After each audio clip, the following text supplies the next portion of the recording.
Students, welcome back to Padhaigiri. इसके पहले के सेशन में मैंने आपको बताया था कि उस चार्ट को आपको देखकर आना है। एनसीईआरटी में दिए गए chart, position, size and nature of the image formed by a concave mirror.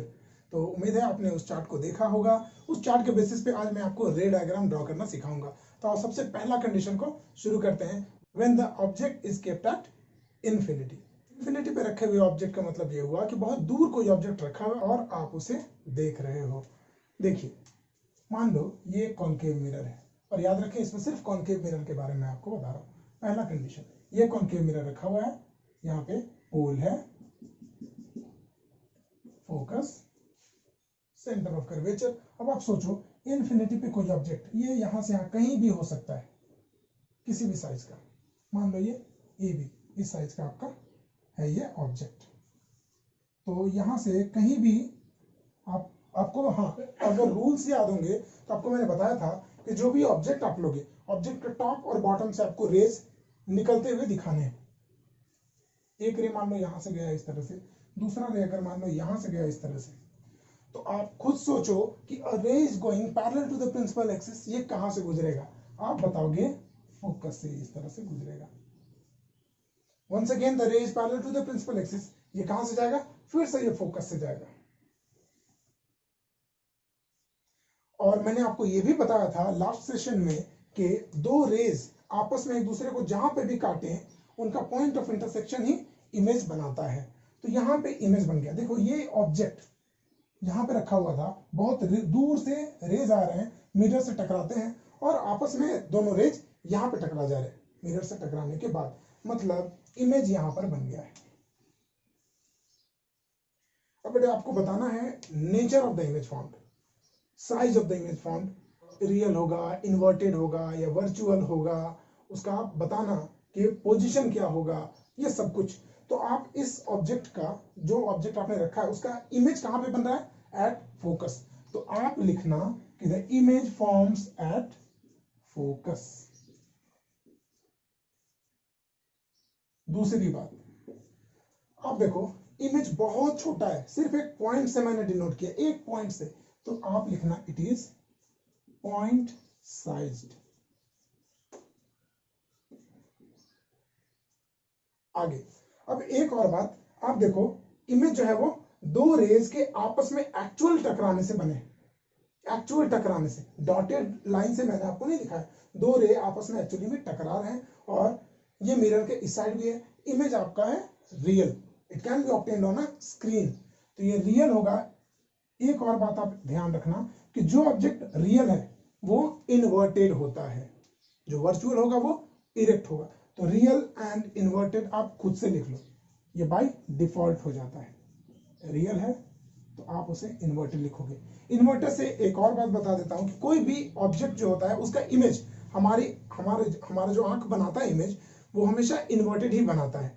अगर ये ऑब्जेक्ट है तो इसका कैप आपको ऊपर दिख रहा ना, तो रेटिना पे, मेरे आंख का जो रेटिना होगा, ह्यूमन आई में हम लोग इसे पढ़ेंगे, रेटिना पे ये इमेज उल्टा बन रहा होगा ऐसे, बट हमारा ब्रेन इसे सीधा करता है। ठीक है, तो रियल एंड इन्वर्टेड आपने देख लिया।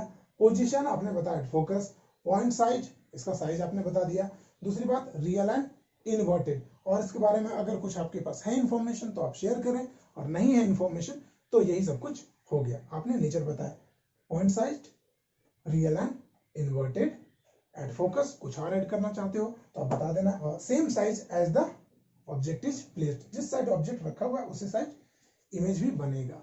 यही था रे diagram of an object kept at infinity. ठीक है, आइए अब दूसरे कंडीशन को देखते हैं। तो सेकंड केस क्या है कॉनकेव मिरर्स के लिए?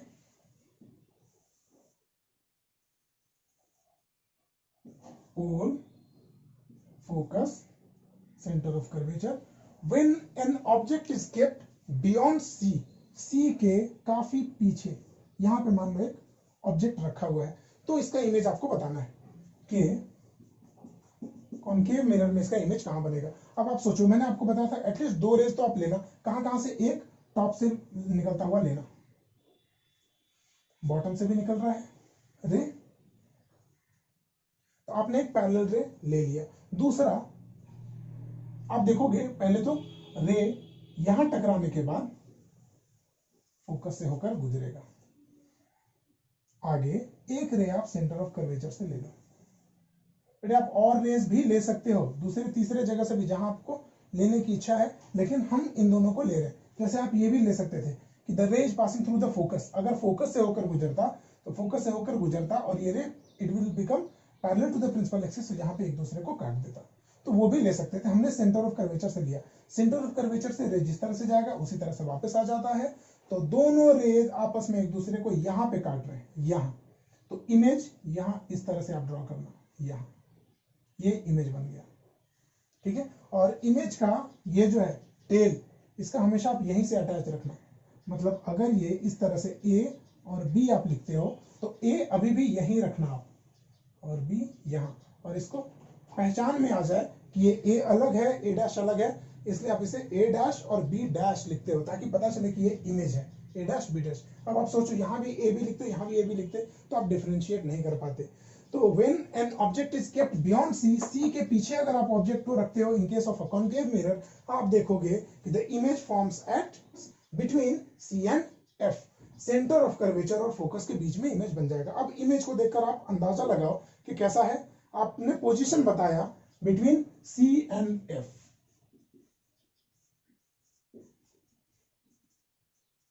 पोजीशन तो बता दिए, नेचर बताओ आप इसका। आप देखोगे ये ऑब्जेक्ट इतना बड़ा था, इमेज उसका थोड़ा छोटा बना है, तो आप लिखना डिमिनिश्ड या smaller than the object, smaller than the object. आगे और कुछ आप सोचो, रियल है और देखो इन्वर्टेड यहां दिख भी रहा ना, ये ऑब्जेक्ट अगर इस तरह से रखा हुआ होता तो इसका इमेज यहां कैसा बन रहा, ऐसे। तो आप लिखना real and inverted. Hand writing सुधार ली मैंने आप लोगों के लिए, देखो रियल एंड इन्वर्टेड। तो बेटे ये सेकंड कंडीशन था when the object is kept beyond C. आइए थर्ड कंडीशन देखते हैं क्या है। So the third condition is when the object is kept at C. At C का मतलब सेंटर ऑफ कर्वेचर पे ही ऑब्जेक्ट रखा हुआ है, ये फोकस है और ये सेंटर ऑफ कर्वेचर है। आप कोशिश करना कि हर बार फोकस मिड पॉइंट ही हो सी एंड पी का, मैं यही कोशिश कर रहा हूं। मान लो ऑब्जेक्ट यहां पे इस तरह से रखा हुआ है, इसका नाम आप दे दो ए बी। अगर यहां से इस तरह से आप एक पैरेलल रे भेजते हो तो आप जान ही रहे हो, after reflection it will pass through the focus, ये फोकस से होकर गुजरेगा इस तरह से। दूसरा कंडीशन आप एक फोकस से ले लो, इस तरह से एक रे गया और after reflection it will become parallel to the principal axis, ठीक है। मैंने देखो अंदाजा किस तरह से लिया, मैं देख रहा था कि यहां पे मेरा रेस काट दे रहा, लेकिन मुझे पोजीशन याद है। पोजीशन क्या है, अगर ऑब्जेक्ट को अगर आप सी एट सेंटर ऑफ कर्वेचर पे रखोगे तो इमेज भी वहीं बनेगा, ठीक है, और सेम साइज का बनता है, मुझे याद है। तो बेटे आप जब बनाना इमेज तो इन सभी चीजों का ध्यान रखना कि यार ये मेरा सेम साइज का बन रहा है या नहीं बन रहा, सी पर ही इमेज बन रहा है या नहीं बन रहा। अगर नहीं बन रहा तो जबरदस्ती बनाना, ठीक है। कैसे, मान लो मेरा रे वहां पे नहीं बन रहा तो इसे थोड़ा सा ऐसे खींचना ताकि दिखे कि हाँ यहाँ पे आ रहा, फिर इसे इस तरह से ऊपर करके लाना। देखो दोनों रेज यहाँ पे टकरा गए तो आप समझना कि आपका इमेज बन गया है। इसे नाम देना बी डैश ए डैश, ठीक है। ये तो इसका आप क्या बताओगे feature, when the object is kept at C, image forms at the very position that is C. C पर ही इमेज भी बन जाता है। Image size is same as the object size is, तो आप लिखोगे सेम साइज। और क्या बताओगे, रियल एंड इन्वर्टेड।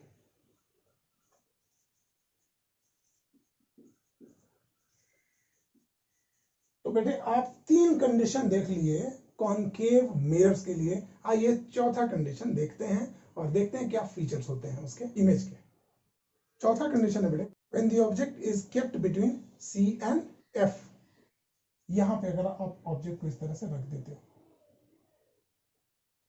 यहां ये आपका ऑब्जेक्ट है ए बी, आपने रखा है, यहां से एक रे आप इस तरह से भेजना parallel to the principal axis, ये फोकस से इस तरह से होकर गुजरेगा।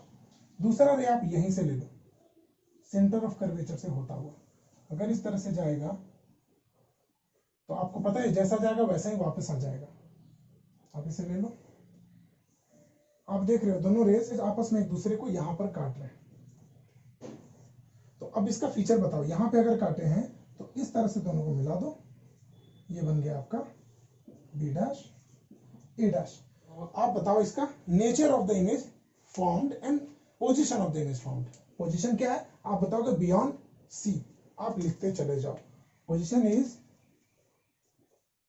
बियॉन्ड सी। और कुछ बताएं इस इमेज के बारे में। बियॉन्ड सी है, बहुत बड़ा है, देखिए ऑब्जेक्ट इतना बड़ा है, इमेज इतना बड़ा है, तो आप कहना एनलार्ज्ड, ये बड़ा है।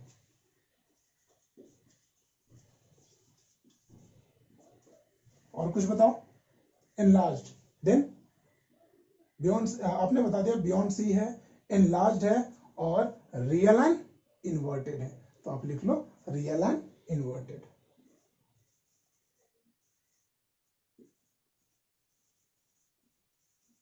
डन, बस इतना ही कुछ था।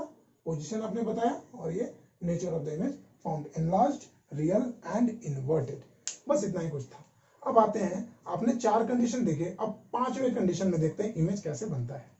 अब बेटे 5वें कंडीशन को देखते हैं, ये थोड़ा सा ट्विस्टेड है तो इसे आप अच्छे से देखना और बेटर अंडरस्टैंडिंग के लिए आप एडवांस क्लास को जरूर देखना इसका।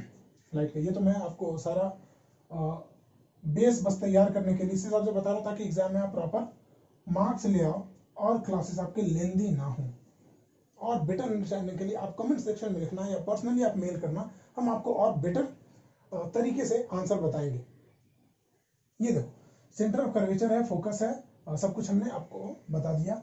When the object is kept at focus, focus पे अगर कोई ऑब्जेक्ट रखा हुआ है तो इसका इमेज कैसा बनेगा। आप जान रहे हो एक रे तो आपको ऊपर से लेने ही लेने हैं parallel to the principal axis.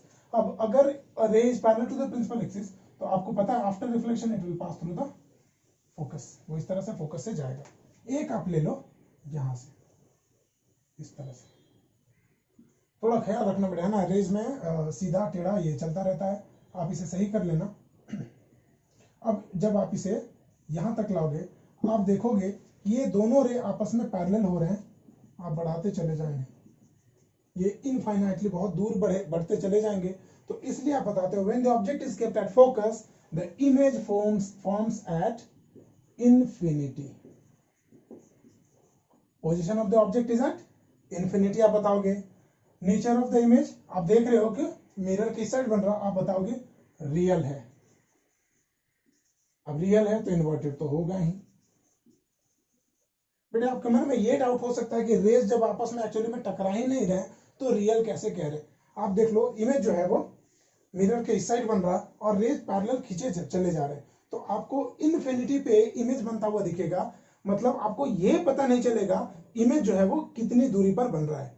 तो ये रियल एंड इन्वर्टेड होगा, रियल एंड इन्वर्टेड आपने बता दिया। और यहां पे साइज जो होता है वो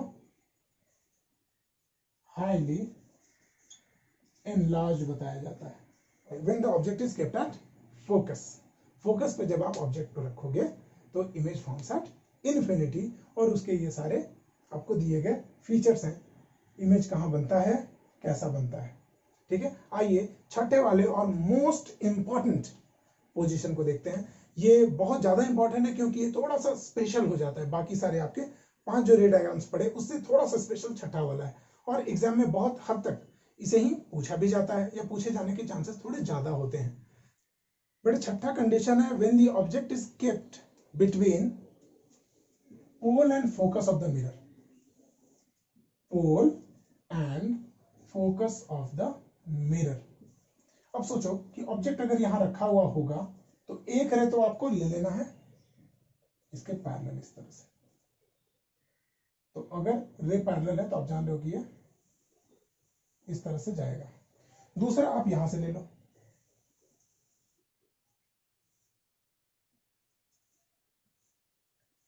सॉरी ये देखो जिस तरह से जाएगा उसी तरह से वापस आएगा। अब आप देख रहे हो दोनों रेज को अगर आप पीछे खींचे जा रहे हो तो इन दोनों के बीच का जो डिफरेंस है वो बढ़ता जा रहा है, मतलब ये दोनों रेज आप कितना भी पीछे खींच लो आपस में मिलने वाले हैं नहीं। अब पीछे अगर खींचने पर आगे नहीं मिले तो फिर इसे आगे खींचना इस तरह से,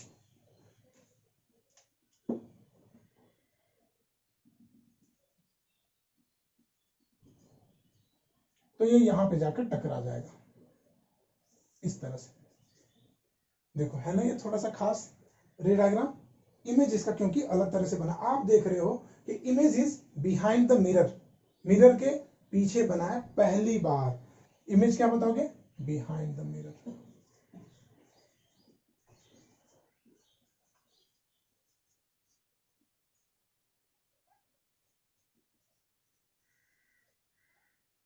नेचर कैसा बताओगे?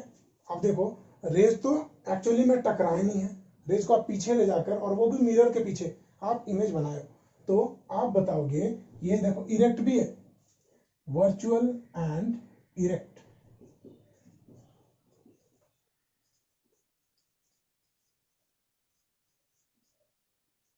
और कुछ ऑब्जेक्ट इतना छोटा आपने लिया था, नेमली ए बी, इमेज आप देखो कितना बड़ा है, तो आप बताओगे इमेज इज एनलार्ज्ड। आपने बताया इसका पोजीशन एंड नेचर। ये थोड़ा सा खास इसलिए था क्योंकि ये मिरर के उस साइड बन रहा था, और ये कॉनकेव का एक लौता ऐसा केस है जहां वो वर्चुअल इमेज बनाता है। बाकी पांचों केसेस में आपने 6 ही टोटल केसेस पढ़े, 6 में से बाकी पांचों में हर जगह रियल एंड इन्वर्टेड इमेज बन रहा था। यही एक ऐसा केस है जिस केस में ये वर्चुअल एंड इरेक्ट बना है, तो इस चीज को ख्याल रखना। तो आप बेटे आज का लास्ट टॉपिक देखते हैं, uses of concave mirrors. Uses of concave mirrors में सबसे पहला यूज आप क्या देख रहे हो कि it is used in torches, search lights and headlights. ये तो सब कुछ एनसीईआरटी के पॉइंट्स हैं, लेकिन टॉर्च, सर्च लाइट्स और हेडलाइट्स में ही इन्हें क्यों यूज करते हैं ये, या इनमें कॉनकेव मिरर्स ही क्यों यूज करते हैं? क्योंकि देखो ये होता क्या है, ये कन्वर्जेंस का काम करता है। रेज, आप चाहोगे कि मेरा टॉर्च जो है वो ज्यादा दूर तक पहुंचे, ज्यादा दूर तक वही रे पहुंचेगा जो जाकर आगे इस तरह से स्कैटर ना हो, फैले नहीं। ठीक है, आप चाहोगे कि वो फैले नहीं, नहीं फैले, एक ही जगह कॉन्सेंट्रेटेड हो, तो आप रेज को चाहोगे कि वो इस तरह से, आप देखते होंगे टॉर्च में इस तरह से यहाँ पे ये भी लगा हुआ रहता है ऐसे, ताकि, और यहाँ पे इस तरह से बल्ब लगा रहता है।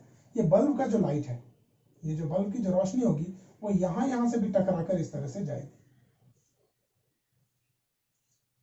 समझ रहे? ताकि strong parallel beam of lights are formed. बहुत strong parallel beam of light, अगर पैरेलल बीम ऑफ लाइट होगा तो वो ज्यादा दूर तक जाएगा।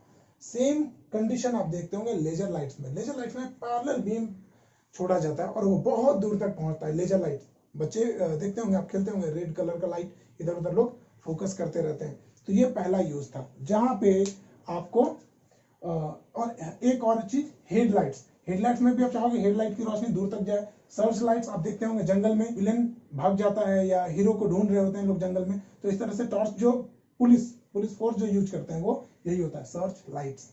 अगला यूज है शेविंग मिरर्स। शेविंग मिरर्स में इसको यूज करते हैं, क्यों? अब शेव कर रहे हो आप, तो आप चाहोगे कि आपको आपका वाइडर व्यू दिखे शेव करते समय, तो वाइडर व्यू देखने के लिए आप इसको यूज करते हैं ताकि आपका इमेज थोड़ा बड़ा बने। ठीक है, अगला डेंटिस्ट। डेंटिस्ट चाहते हैं कि आपका जो इमेज है वो बड़ा दिखे, आपके दांतों का इमेज बड़ा दिखे, इसलिए डेंटिस्ट भी इस मिरर को यूज करते हैं दांत को देखने के लिए, मतलब कोई भी चीज ज्यादा वाइडर व्यू मिले, उसका ज्यादा बड़ा दिखे इसलिए। अगला है सोलर फर्नेसेस। सोलर फर्नेसेस में इसका क्या यूज होता होगा? देखिए सोलर, जब आप सोलर कुकर या सोलर हीटर या कुछ भी सोलर कोई भी डिवाइस आप यूज कर रहे होंगे, तो आप चाहेंगे कि ज्यादा से ज्यादा सन रे मेरा यहां पहुंचे। मान लो ये हीटिंग प्लेट है, तो इस हीटिंग प्लेट को सोलर रेज से हीट करना होता है, तो आप चाहेंगे, अब देखो यहां मान लो ये सन है, सन के रेज यहां पर पड़ रहे हैं, चलो पड़े, 4 रेज इस पे पड़े, ये 4 रेज के कारण ये गर्म होगा। आप नहीं चाहोगे कि जो यहां जो रेज गिर रहे हैं, यहां जो रेज आ रहे हैं वो रेज भी हमारे यहीं पे जाए, इसलिए आप क्या करते हो, यहां मिरर लगा देते हो ऐसे, ताकि जो रे यहां आए ये रेज भी टकराकर यहां से यहीं पर जाए, ये रेज भी टकराकर वापस यहीं पर जाए। तो सारा रेज ये क्या करता है, कन्वर्जेंस का काम करता है। यहाँ यहाँ ये सारे रेज यहाँ टकराए तो भी यहाँ टकरा रहे तो भी यहाँ, मतलब हर जगह के रेज एक जगह कॉन्सेंट्रेट करने का काम करता है कॉनकेव मिरर। इसलिए आप इसको सोलर फर्नेसेस में यूज करते हैं, सोलर हीटिंग पैनल, जो भी आप हीटिंग पैनल जहां भी बनाएंगे वहां आप कॉनकेव मिरर्स का यूज करते हैं। यही आज के लिए था, जो कुछ था हमने क्लियर कर लिया। नेक्स्ट क्लास में आप देखेंगे कॉन्वेक्स मिरर्स के रे डायग्राम्स और उसके पोजीशन, नेचर एंड उसके यूजेज। चलिए आज की क्लास को यहीं पे खत्म करते हैं, नेक्स्ट क्लास में दोबारा मिलेंगे। जय हिंद।